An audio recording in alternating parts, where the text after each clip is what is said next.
Anyways, if you haven't officially registered, you're gonna want to, because all of my courses come with fancy workbooks.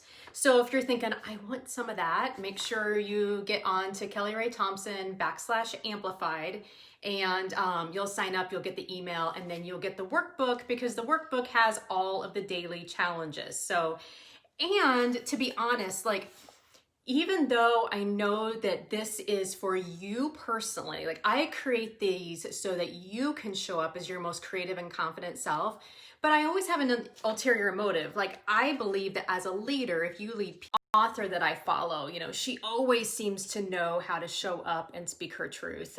It could be a political person, it could be anybody. So I'm super curious. I want you guys to drop in the comments somebody who you think just really seems to exude this whole, gosh, like this person just really knows how to step in as his or her authentic self. Hey, Miranda, and show up and use their true voice. So I recently read the book Untamed, and I've read Glennon Doyle's other books. But to me, and I think some of you in here have read that book too, she just seemed to show up and tell stories in such an authentic way that, to me, I felt deeply, and maybe you guys know what I mean by this, I felt deeply that the words that she was saying, hey Valerie, were aligned with what she truly believed. Like, have you ever guys just noticed that sometimes you can sense like that incongruence? Like, somebody might be saying something, but because of their body or the way the story is coming out, you're like, gosh, that just doesn't feel authentic for me. So for me, Glennon Doyle, and again, drop your people of who you think shows up in their true voice, is someone to me recently that really shows, wow, I really feel like the words that she advocates are truly aligned with who she is. So why isn't this so easy for us? Like, this should just be easy, right? Like, why is it so hard that we can't just like show up and, you know, say what we think and, you know, kind of break rank? And, you know, if you guys watched my video this morning, or if you saw my email, I talked a lot about how when we were in Key West, we stopped at the turtle hospital. And what they taught us was that sea turtles only give birth on the beach that they're born. But they'll swim away like tens of thousands of miles. And I'm like, how do they find their way back? You know, like, as somebody who's directionally challenged, I'm like, well, they don't have car maps or GPS or anything like that. Like, how do they find their way back? And it's because they have like an internal compass that reads the magnetic shoreline. But there's things that get in the way of that, like ocean pollution, noise pollution, trash, like motorized watercraft, all of that. So sometimes they can't find their way back to give birth. But during COVID, because there was so much less waste and ocean noise and traffic, more sea turtles than ever like made their way back to give birth on the beach, because there was no interference. And so when I think about how do I continue on this work in progress of showing up as my true self, using my true voice, it's not about adding anything in. It's about removing what's in the way of what's getting in the way of my true voice. Especially because as women, we've all been taught lots of messages. And so you guys can drop a heart or say, yep, exactly, of, you know, what you've heard. But we've all been kind of taught, right? Like, you know, don't be too giggly, don't speak too loudly.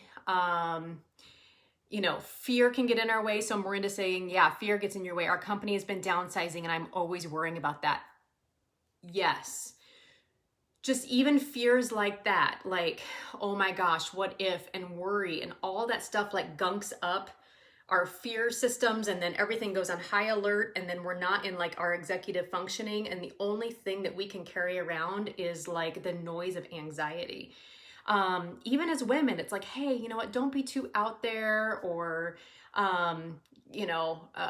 you should be seen more than you should be heard, or certain things like, I need to lose the last 10 pounds before I can show up and be seen. I mean, there's just all of these stories.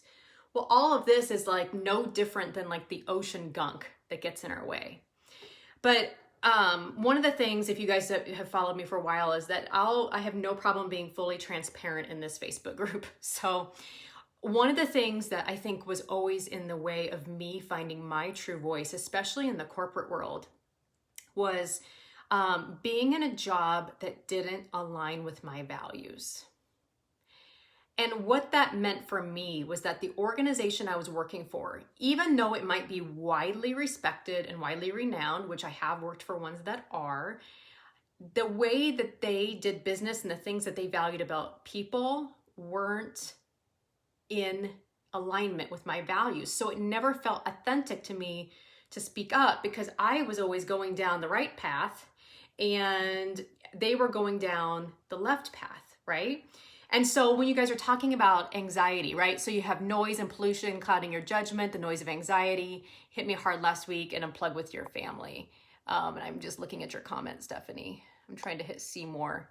And so Chris, a person who is their authentic self is Shanae Monet. I think I know who that is. She's an actress, right? If I'm thinking of the right person.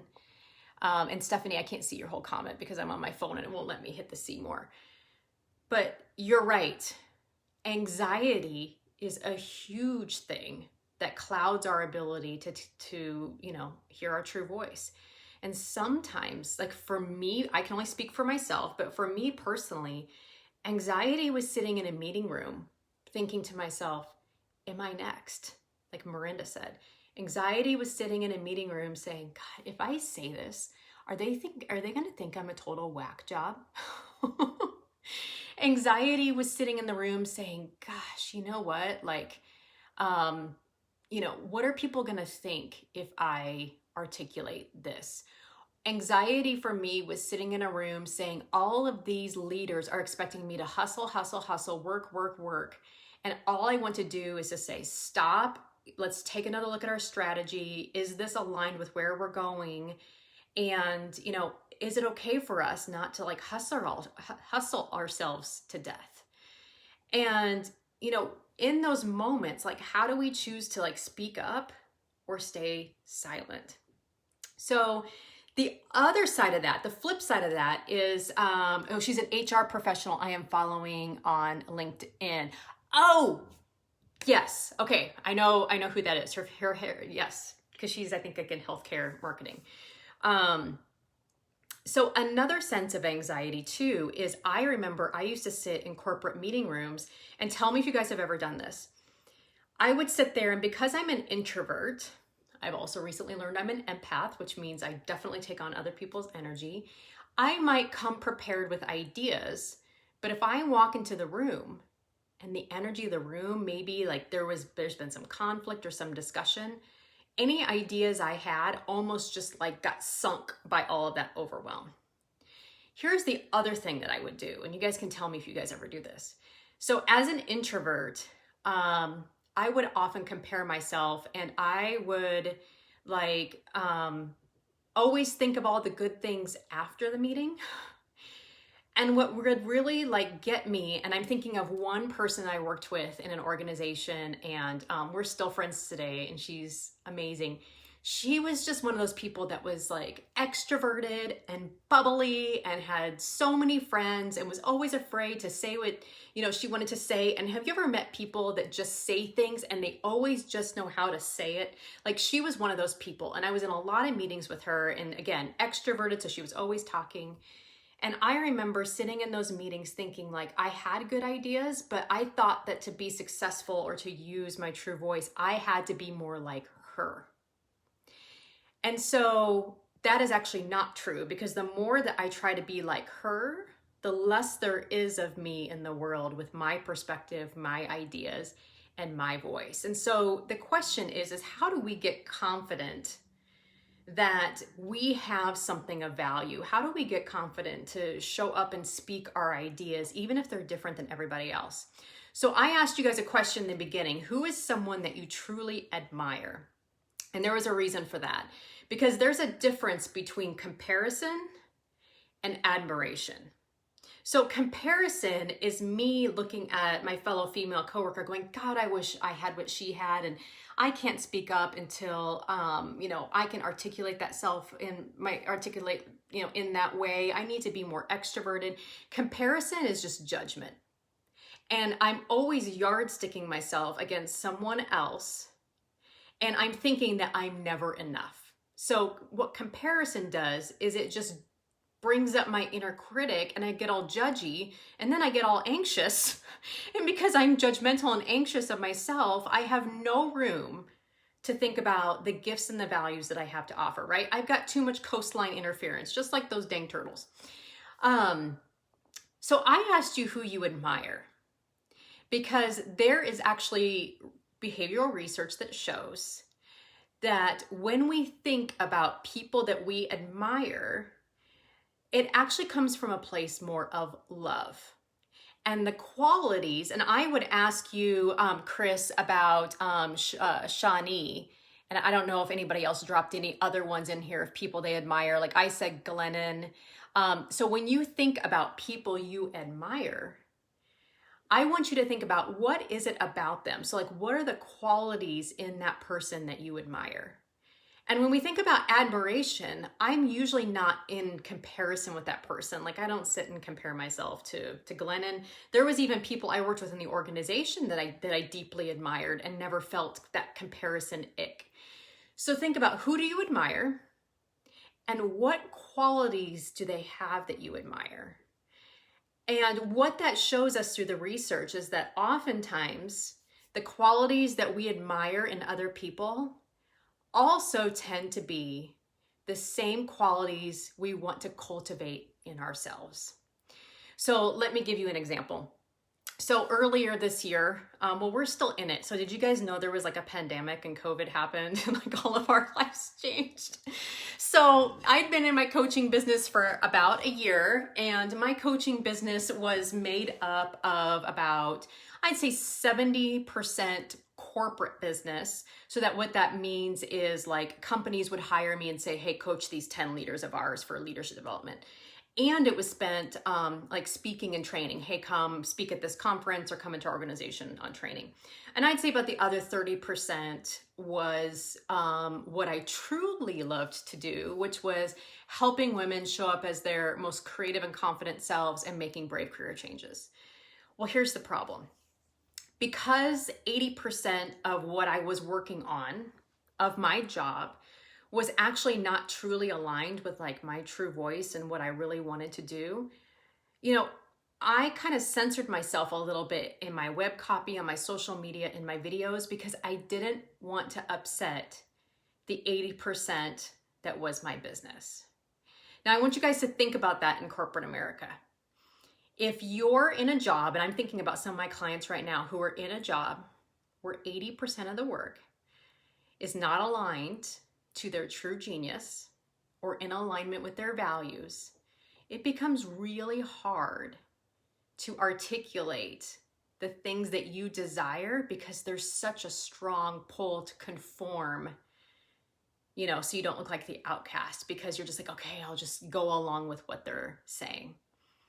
It wasn't until, everything happened during quarantine that literally overnight, and this is not a comment to get any sort of sympathy because I'm wildly happy about it. At the time, I wasn't, but overnight, I lost 80% of my business. So that'd be like losing like 80% of your job.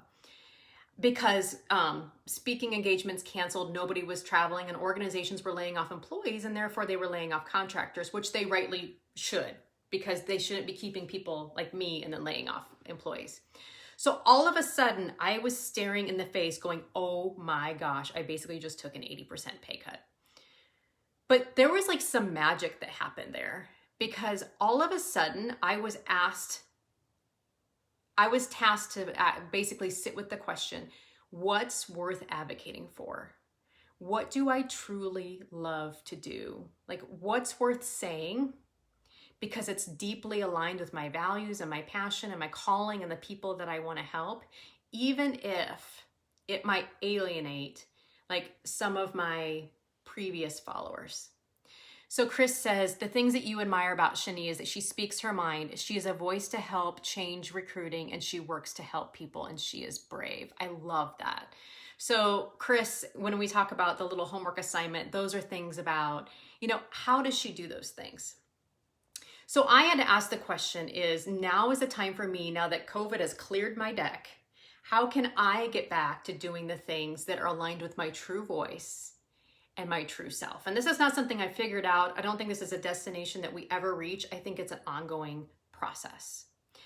And so I was like, I'm going to talk about the things that, drive me. So I want women in the room where decisions are made. And if she doesn't want to be in that corporate room, she can make her own room. I made my own room. I love it. I don't have a boss anymore except for me and my husband and my daughter. What are some of the things I'm super passionate about? Like what drives me? Like what sort of things just grind my gears? Usually that's a good indication of things that you want to speak out about. And we're going to talk all about that later. But the next question became the how. Like, how do I do this? Because I am not an extrovert. And so it could be easy for me to fall back into my old patterns of doing things like, the extroverts I admired, like trying to go out to like virtual networking events and trying to be online, live all the time, right? And for you guys in corporate, it could be like constantly in meetings, constantly on. And if that's not you, you're going to burn out. It's not going to be in line with your values and you're not going to show up as your authentic self. So I had to think about who I truly admired and like who is an entrepreneur that built their business as an introvert. For you guys, it might be who is a leader that is an extrovert that I admire, because maybe you're an extrovert or you're an introvert or you have certain strengths or skills, whatever matches for you. There's no one right way. So I had to think about people like Holly says, I admire Brene Brown. She's brave and she shows up as her authentic self. She's also an introvert. Your passion is your calling. I wholeheartedly agree. And we'll talk about that. Like it's a passion, it's a calling that's a constant nudge and tug. And so I thought about introverted leaders that I wildly admired. And I'm like, how did they build their business as their true selves? What are some qualities that I can cultivate, so that I can build my business like they did? And I don't have to be the most extroverted person out there. You know what? That's just one way to do it. And if you are an extrovert, that will feel easy and natural for you. The things that I enjoy doing, because I am an introvert, is I do like teaching, I like training, and I like writing. So that was like, okay, well, how can I use those mediums to share my purpose, my calling, and the things that I'm super passionate about?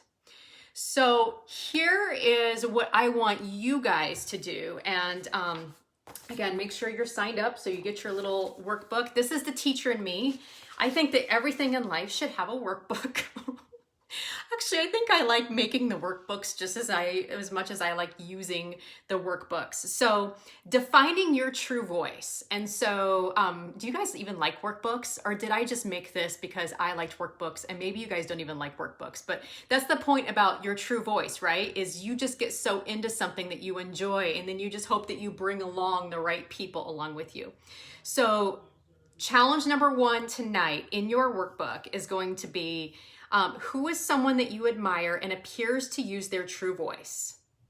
And what qualities do you admire about them? Now, if you're an introvert like me, sometimes this takes some time to sit and think about, I like their this, and this, and how do I see them showing up? Oh, thank you, Ellie, for saving me that you like workbooks. I love workbooks. And then the second question in your little workbook page will be, what qualities do you want to work towards cultivating in yourself? You love workbooks. It puts teaching into practice. All the amens, Amber. Yes, that's exactly what it does. So today, this is where we're starting. It might seem radically simple. Oh, good. And Valerie works book 2. Writing it down keeps me accountable. I still use an old-fashioned planner. Okay, so Valerie, we're going to have some fun, sciencey, geeky stuff about writing and confidence and your true voice and your true self coming up. So, but today, this is where you're starting. It might seem radically simple, but I just want you guys to start thinking about what qualities do you admire about this person who appears to show up in their true voice, because lots of times it gives you really deeper clues about what you value and how you want to show up. And I just want you to write about that. You know, don't try to be like that person in your company who people seem to gravitate to. When I coach, when I do like leadership and executive coaching, I see this in women tend to compare against other women. The men would compare themselves against the CEO. Like they thought that they had to be like the CEO in order to be promoted. And I'm like, no, you need to be more like yourself, or people will always sense that disconnect. Not only will people sense that disconnect, but you'll go home at the end of the day, every day exhausted because you weren't showing up as your true self. And I've had, you know, it's easy for me to do this now, but in corporate, I've had jobs where I felt like I had to kind of conform. Basically, I was choosing conformity over confidence, so that I kind of fit a mold of what I thought people wanted. And spoiler alert, I used to work with Chris. You know, then there's been jobs where I've worked at, where I felt like my values were so aligned to the company values. It was easy to be me. It was easy because I was showing up as my true self. I was living out the qualities that I wanted to cultivate. The organization's values and my values were aligned. And when those things are all in alignment, all of a sudden, like your whole world opens up. So that's my hope for you guys, is just to start thinking about the qualities that you want to cultivate, you know, and what does your true voice look like in action? You know, start thinking about what that could look like for you. And for the challenge, so Larissa, thank you for coming. Awesome. And all you guys are dropping the comments. This is amazing. And if you're watching on replay, I chose conformity over confidence. I wish I listened to this in my 20s. Girl, you have no idea. Like, that's my tagline this year. If you go to my website, you'll see it. But it's basically choose confidence over conformity.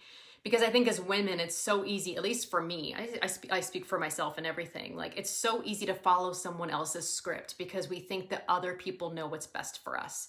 But all of that noise is just total interference on what our still small voice absolutely knows is right. And like I said in my post, you guys, if God, the universe, our creator, you know, whatever, you know, beliefs you have, if that power was thoughtful enough to put inside a sea turtle its way to know its way home, like imagine what lives inside of us. Just imagine what lives inside of us. And if we take the time to really think about what our still small voice is telling us, what our true values are, our passions, our desires, like, you know, and just removing all the noise, all the expectations, all the judgment, all the energy of other people. If we could just remove that for a minute, we would remove a lot of interference on how our passion, our calling, as I want to quote somebody here, I don't remember who said, as Amber said, our passion, our calling, our true voice, and our authentic self, won't they always just kind of know what to say and the direction it needs to go? So